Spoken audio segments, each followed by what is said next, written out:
Yeah, I feel a little bit like sort of taken a road down the to the school, the Hogwarts School of Wizardry and Witchcraft today, looking at this subject. But it's a really interesting subject, and I started on this in about October last year, just looking at Psychomanteums, what they were, what we could do with them, and how that sort of, we could use those to create supposedly portals, at least of consciousness, to other dimensions.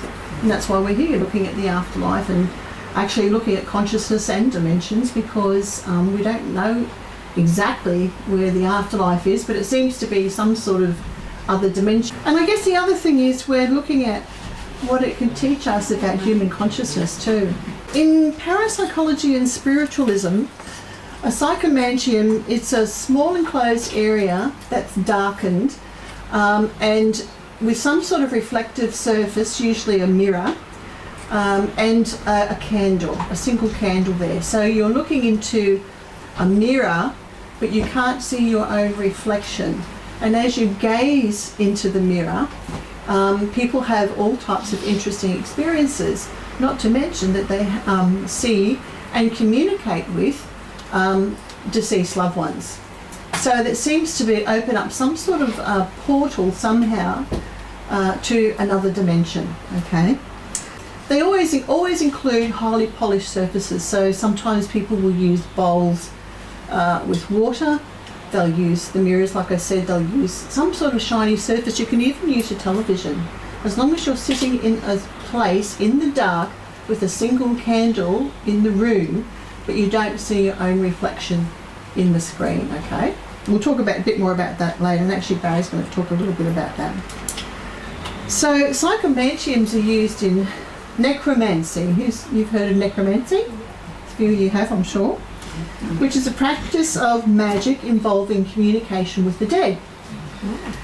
Now, do you know that word necrotic, when people have got necrotic tissue on their bodies, right? Well, where does that word necrotic come from? It comes from necromancy, pertaining to the dead, okay? So now they'll either be summoned up and people will see apparitions, they can hear or receive information from the dead. Sometimes psychomanteums, or necromanteums, let's call them that because that's what they were originally called, were used to raise the dead as well, which is interesting. And when I read that, it reminded me of Lazarus. You know, I wonder if, just wondered what was going on there in the background with all that. So, but it's basically for the purpose of divination, okay? And when they used it to raise the dead, it was sometimes referred to as death magic. This is where I sort of thought about, this Hogwarts, the school of magic and wizardry and all this. I'm like, what? All the black arts and all that sort of stuff. But so in ancient times, in ancient Greece, they were called necromantians. Oh, sorry, this is with a necromancy, okay? So just out of a very old book of someone, two gentlemen raising someone from the dead to ask them questions. So they were built in ancient Greek temples, and these temples were devoted to Hades and Persephone. You know the story of Hades and Persephone, how they were involved with the seasons of the year. Necromanteum of Acheron, which is not this one, this is the Temple of Hades. I shall just go through a couple of these. Hades, the god of the underworld. Imagine, I was just saying to Barry earlier this morning, imagine living in a society where people go on a pilgrimage to a temple to communicate with the dead, where that's acceptable. And how far away from that we are today. And it's sort of like, and Barry was saying, well, it's all to do with religion, Well, it is, of course. They took all of those, they sort of suppressed people who were using those sorts of things, and in many cases killed them. This is the Necromanteum of Acheron in Greece, and it's located on the banks of the Acheron River in Epirus, near the ancient city of Ephyra. You might have heard of that town in some of the Ancient Aliens shows, I'm not sure, but that's where I've heard it. So this site was believed by devotees to be the door to Hades, the realm of the dead. And it's at a site where three rivers come together, and the meaning of the names of the rivers has been interpreted to be joyless, burning coals, and lament. And there were necromantians in various places. This is at the Temple of Poseidon. There was one there. This one was Temple of Apollo at Cumaea. This one's actually in Italy, even though at the time it was a Greek colony. This is Heraion of Argos. This is in Greece. Not much of that one left though. But these are actual places that existed for these necromantians, you know, for people to come and talk to the dead. And they consisted of these long meandering hallways.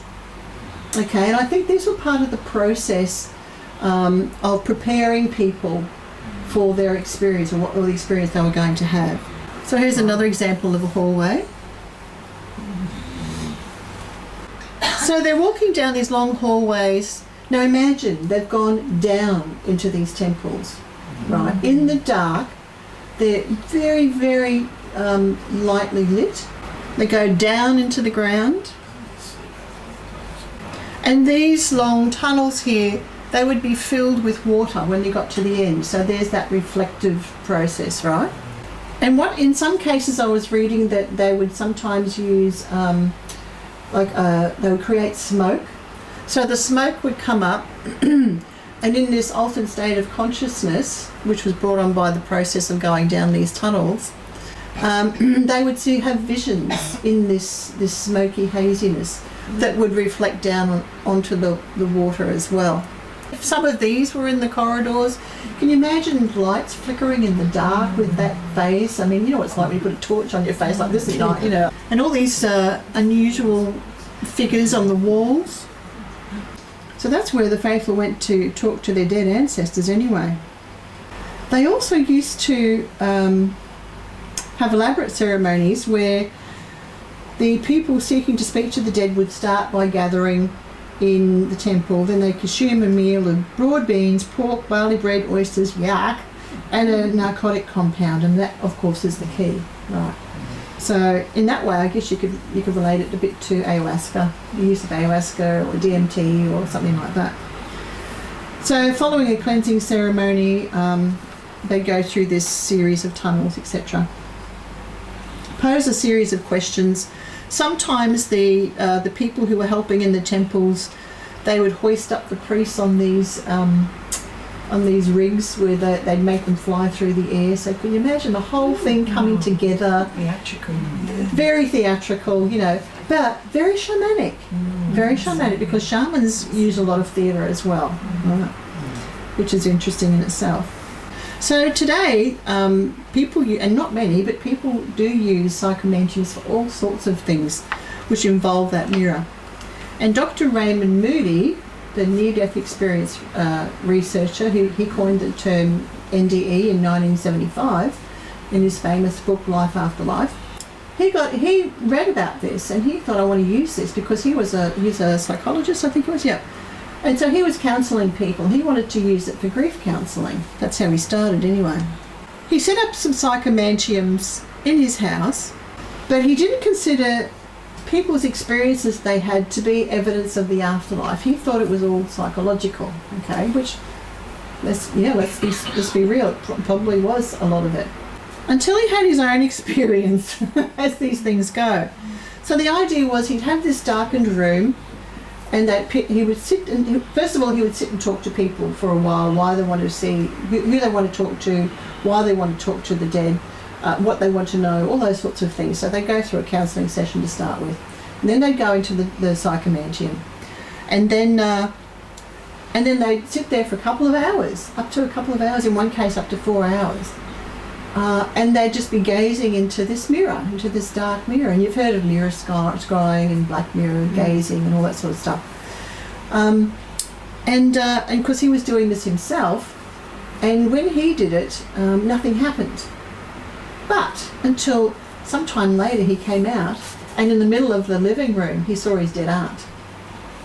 And he said that she was like flesh and blood, and he sat there and had a conversation with her for an hour and a half. So that was where he decided to use it in all sorts of ways, but he still considered it to be psychological, even in his own experience. And you know, some people, and I'm not naming any names, but I've been called very skeptic of some personal experiences. So sometimes when you're doing that sort of research, you can be quite skeptical, even though when you hear it from other people, you go, wow, that's amazing. But if it happens to you, you go, yeah, I made it up, you know, that sort of thing. It's a hallucination. But Rosemary Guiley, who sadly died last year, she was the author of over 60 paranormal books. But she took it a lot further, and she would teach people how to do the mirror gazing.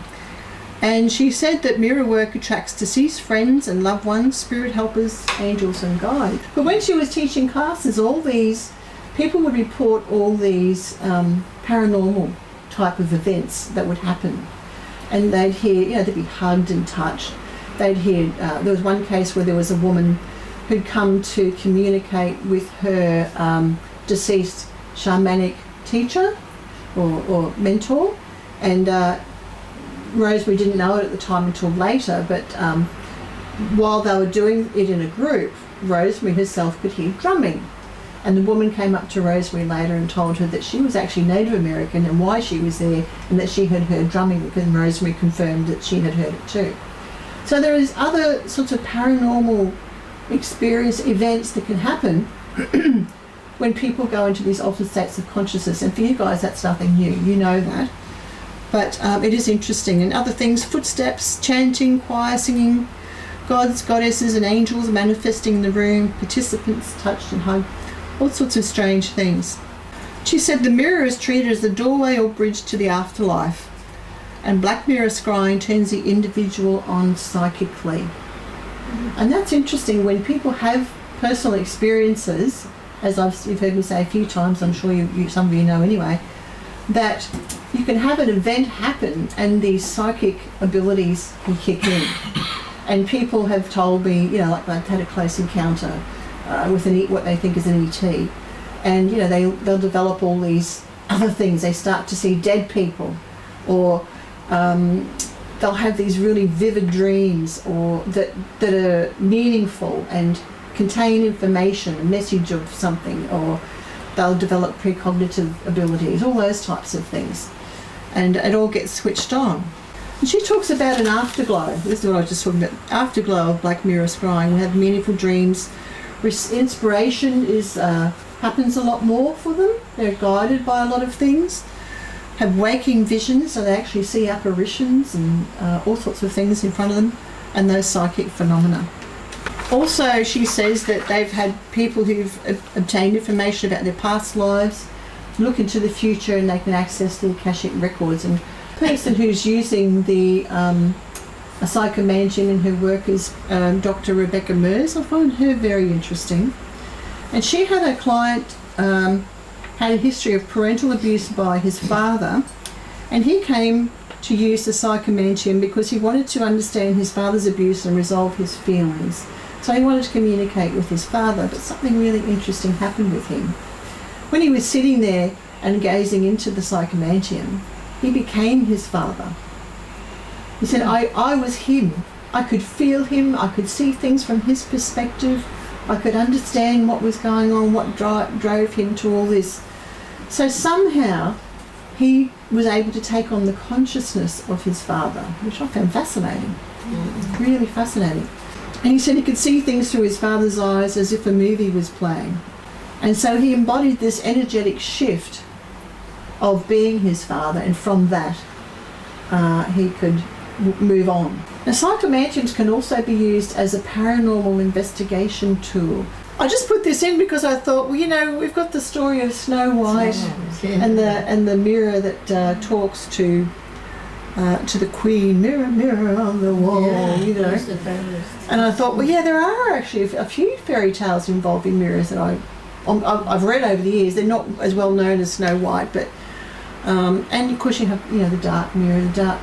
Like I said earlier, this is a shamanic process that the indigenous shamans use these things, and over the years I can see how it's all evolved. You know, Nostradamus, he talked about in one of his books he wrote about his particular method. The Nostradamus method of scrying.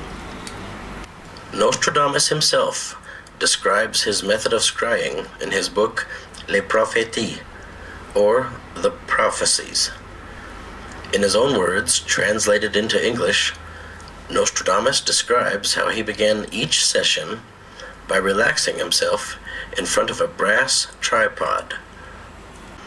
That after relaxing, and when the time was right, he would dip a divining rod into a brass bowl of water and gaze at a flame of a candle, and would then receive his prophecies through some kind of trance.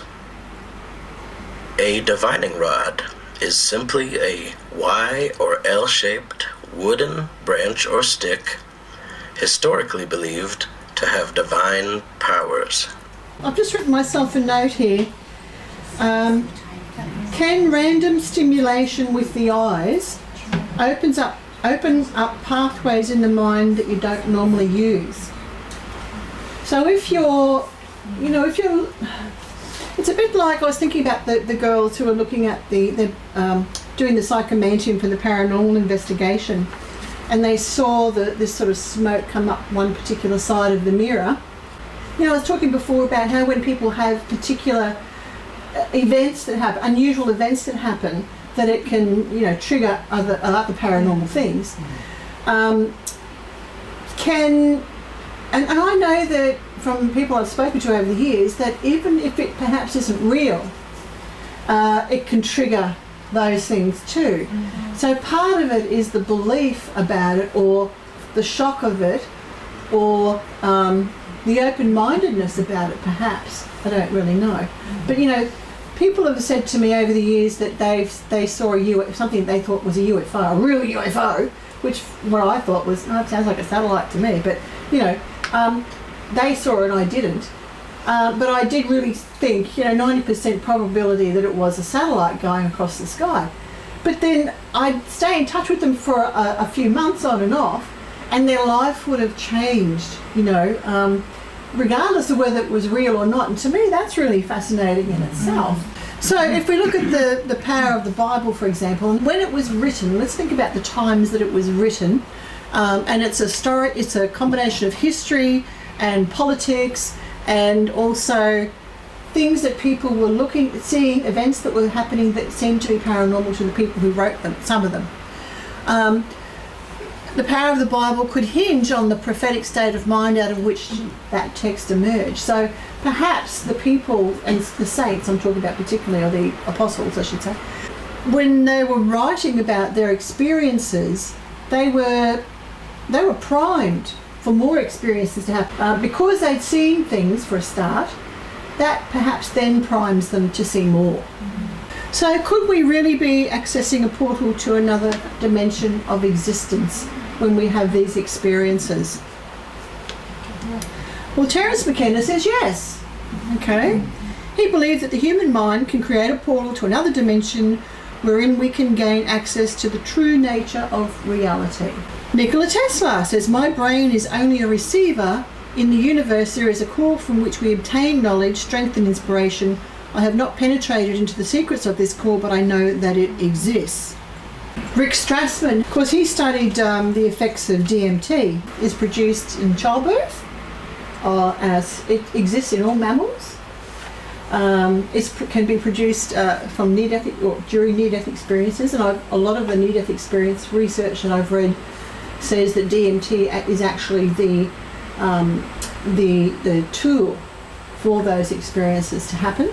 It's said by many that it's the portal to what we know as the afterlife, a realm built of light fractals and sacred geometry where time and 3D space merge, and we're brought into contact with them. It can also be released when we dream as well, particularly when we have those prophetic dreams, that change us, and they stay with us for days and weeks and months and years in some cases. Yeah. It's also in some plant species too, which I was surprised to find. And the most potent psychedelic known to man, we're born with it in our system. It's theorised to be produced in the pineal gland, a small marble-sized organ in the anatomical centre of our brain. DMT is thought to be released from our pineal gland during NDEs, during birth, when we dream. Structurally, it resembles a common neurotransmitter, serotonin, which is responsible for most of our thoughts, feelings and reactions. And although the brain denies access to most drugs and chemicals, it takes a particular and remarkable fancy to DMT.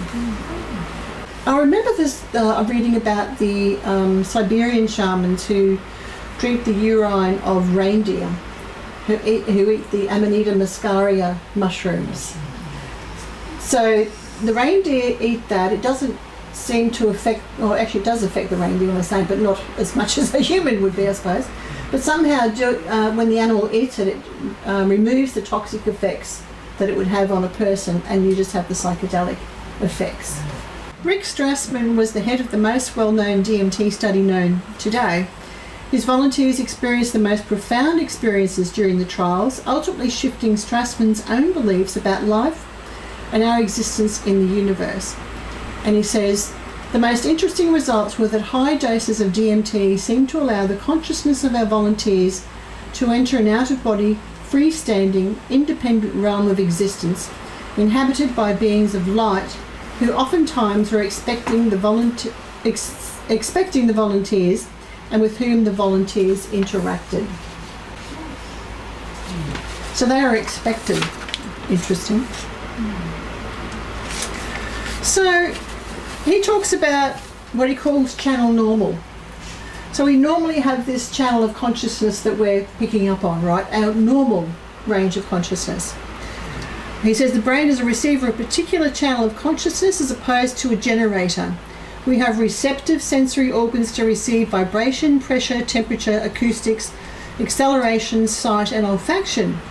But under extreme situations, the channel switches and the brain is now able to perceive channels of information that it couldn't before. But how far do those connections go? How far can our consciousness expand, to pick up on other people's consciousness, but, is there a limit? Is there a ceiling to human consciousness? I don't think there is. And when you think how infinite the universe is, we could pick up on all sorts of things. I do agree with that previous statement that we are better receiving than sending. I think that the human mind, we're designed to receive a lot of information, so much so that we have two components, or supposedly two components to our mind, the conscious and the unconscious, to deal with all that data that's coming in. When people dream of the lottery numbers, they come to them. When people receive information from the dead, it comes to them.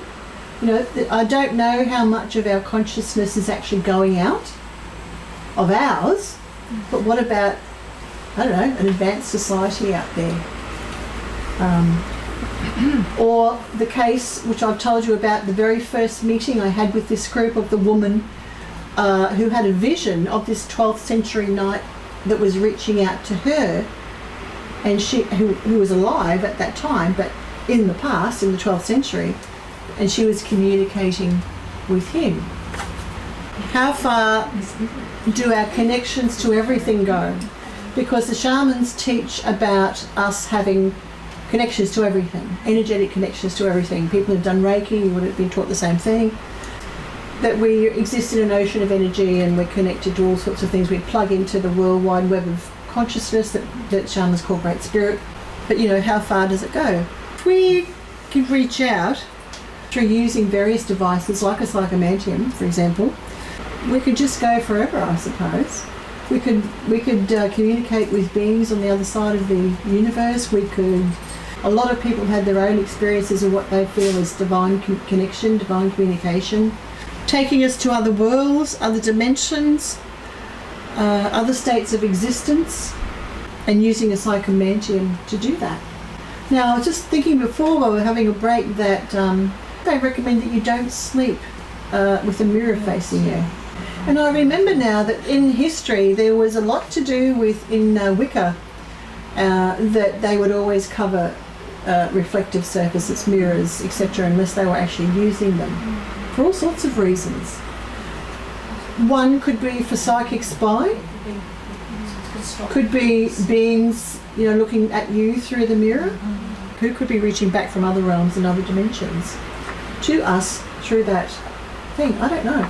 my mind keeps going back to ancient Greece, going into a necromantium, and the things that I can only imagine that happened there in such a huge, cavernous, big place where a lot of people went with all those theatrics and, and opening up those portals to the dead, to contact the dead, and how doing that by the people in that culture would have actually energetically imprinted, creating a paranoid vortex, Jean, but a portal to who knows where, or to who knows what. That's the other thing, of course. A lot of metaphors in our pop culture to do with mirrors, isn't there? There's, there's so many shows that involve haunted mirrors and mirrors where you can look in it and lose your soul, or where things will talk to you and come out at you and, suck you in. Or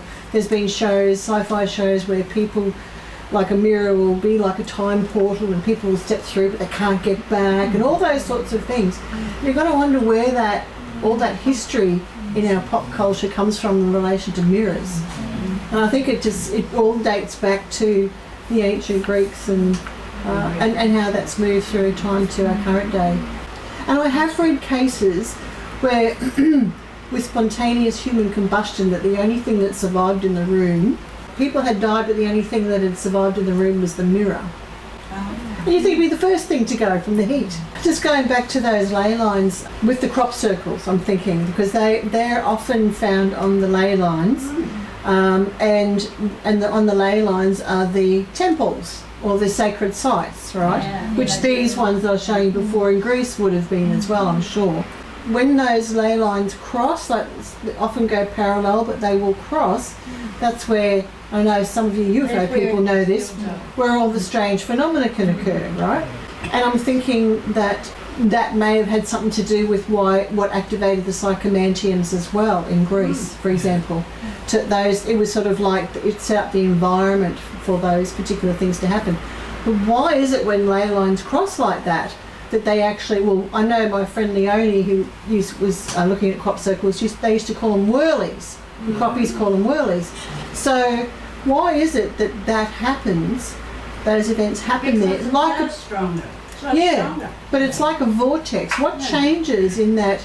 I mean, there's a physics in that. To the beginning of where we started today is, how did we get from where, let's say the ancient Greeks for a start, where they had a culture where they would perform these treks to go to these temples to commune with the dead, which obviously was allowed, to where we are today, where our society seems to have lost that connection.